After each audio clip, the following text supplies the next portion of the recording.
hundreds of Ugandan soldiers have been deployed in the Eastern Democratic Republic of Congo. It's part of a joint operation with Kinshasa to secure bases used by the Islamist-affiliated Allied Democratic Forces militia. The ADF is blamed for massacres in eastern DRC and attacks in Uganda's capital, Kampala, just last month and in October. Over the weekend, the DRC announced that it had approved a Ugandan offer to pursue the ADF on its home ground. Uganda's armed forces spokesperson has said that they are hopeful that the operation will hunt down, quote, terrorists. Vous avez suivi hier, dans la matinée, qu'il y a eu des tirs d'artillerie, des frappes sur des cibles qui ont été identifiées en République démocratique du Congo. Nos hommes étaient sur terrain, ils ont été appuyés par les forces armées de la République ougandaise. Let's talk about the situation then in the eastern DRC and Uganda. We're joined tonight by the African Affairs Specialist, Dr. Charles Sinkala. Dr. Sinkala, always a pleasure to have you on Newzroom Afrika. So let's begin with the ultimate objective by the ADF. We saw an attack in central Uganda, in the capital Kampala, just last month. Before that, there was an attack that left a waitress at a restaurant dead. What are they trying to achieve? Yeah, thank you very much, Tambekile, for having me, and good evening to your viewers. The objectives are very well known. You know, the ADF, those are terrorist organizations which has been funded by those who has interest in those areas that they operate. You know, it has been reported that, the previous regimes, especially in Democratic Republic of Congo, was funding them, you know, to pursue their interest, either in the mineral wealth regions of the mining communities, or to protect multinational installations, as well as also they've been contracted by the United Nations to keep peace and security. And all this goes to the Africa's loss of grip in terms of peace and security. And this has been overtaken by the private military and security companies. You know, these are the ones who are linked and have kept a very thin line in terms of difference between them and the mercenaries. And that's why they create confusion on the other side of the country. Meanwhile, on the other side, they are mining, taking whatever their interest freely, because now they also the state of Democratic Republic of Congo has oftentimes contracted them to maintain peace in situations that they create confusion. So the ADF, as you say, I mean, its roots go back to the mid-1990s, at least officially, when record-keeping of their movements began. They want to control territory. They want control of mineral resources, as you say, mining. It's not the first time they've faced a straight-on government assault, and they've now got some form of affiliation to ISIL. Are they stronger now than they were 26 years ago? Oh, much stronger than Bekele. You remember, we have the warlord who is well known on the continent. This one is a Russian Wagner group, you know, from Russia. It's a weapon manufacturer.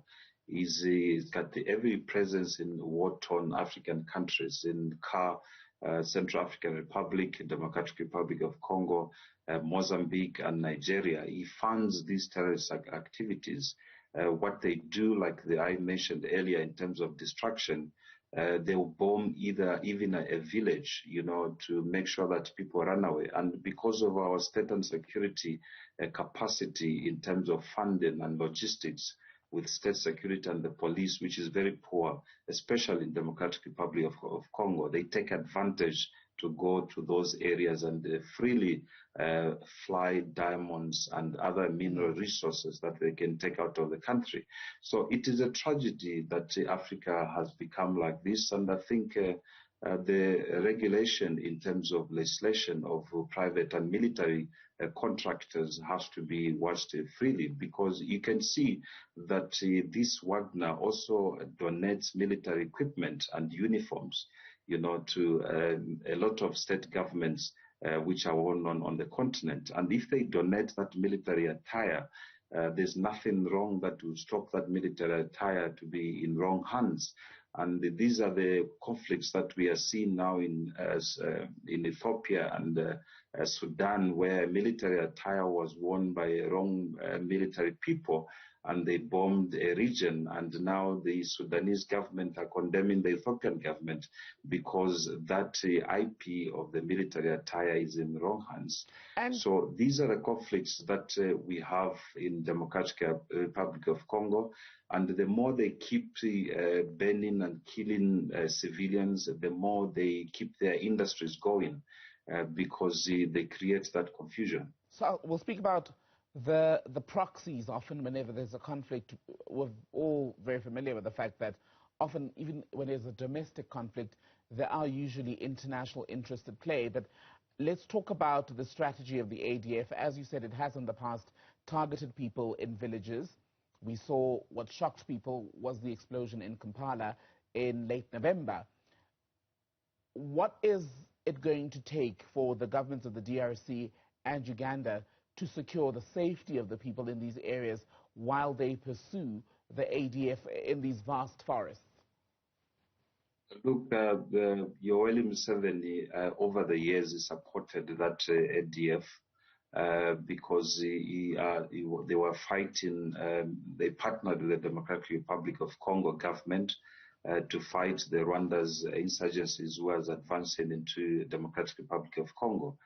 So him too is not that clean, so the Kampala issue and the bombing, now is coming around and is trying to condemn it. They have become more powerful now, more than 10 times. What they need, the two regions, is now to involve the AU and the United Nations and see how they can, try to change some legislation in terms of involving these military contractors and the mercenaries who are taking over. And as well, they need to capacitate their security and military forces, not using contractors in the line of defense for the civilians. They must use their own people, the people they have trained and the people they trust. Because these military contractors, who they are spending nearly 60% of their national budget in terms of military contracting these contractors, they are actually the ones who are, killing the civilians, and at the end of the day, the head of state who is in government at that stage will be charged, for crimes against humanity. But so he was trying to protect it. Allow me to come in there, pardon me. You mentioned the President Yoweri Museveni and the complicated history between Uganda and the DRC, which have come together now to pursue the ADF. Uganda has for years been accused of involvement in the civil wars in the DRC, 1998, I think it was, to 2003. In 2005, the International Court of Justice, in fact, said Uganda owed the DRC reparations for plundering its natural resources and the occupation in eastern DRC. How much does that complicate the relationship now? Is there a way in which they can separate the two, the anti-ADF agenda and their outstanding issues, even though Uganda has for years, under the Museveni government, says it really was not to blame for what happened?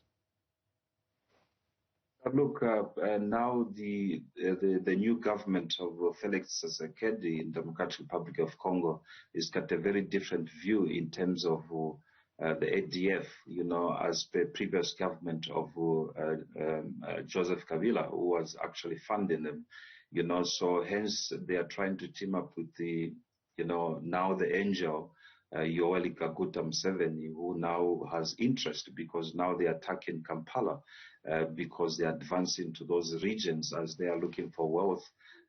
These were funded. So it's a bit complicated now that he has turned to be an angel, especially after supporting them for a very long time. What he needs to do is now to engage the region security, and make sure that, these instabilities are condoned. But we have a problem in Africa, especially in that region. Africa does not have a permanent seat at the United Nations, Security Council. Most of those countries who are there who have permanent seats, the United States of America, China, Russia, France, and the United Kingdom, partly and most of them are involved in these mercenary activities on the continent, especially France.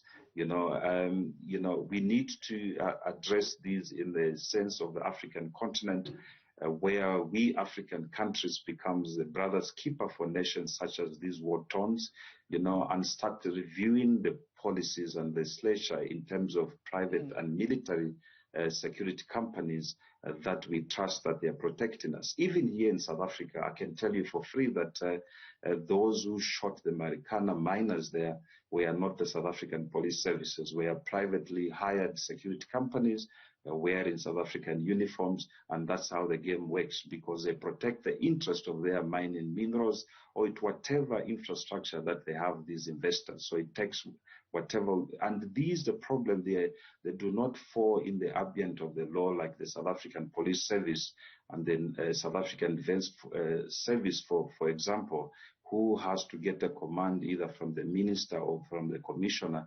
These, they are controlled themselves as they are hired. They do things as they wish. And hence we have seen that the conflicts now are escalating without political will to stop them. So, final question then.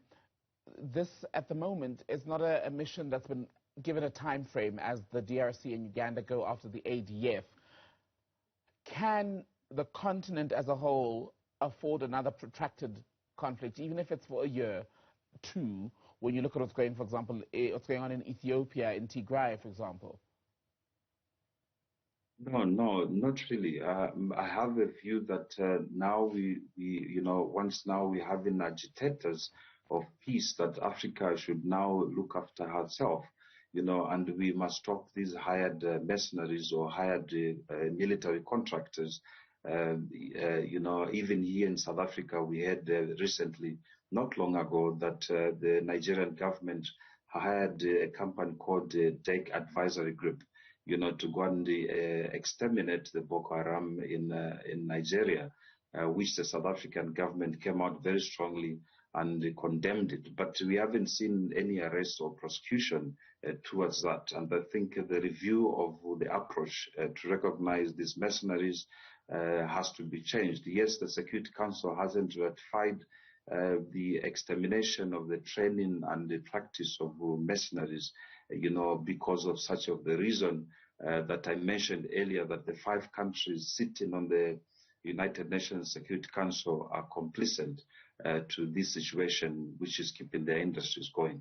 And in Uganda, of course, we know the story to have been that the mine workers were massacred by police officers on that day, 16th of August in 2012. For now, though, Dr. Charles Nkala, good to speak to you. Thank you very much for being on the program tonight. That was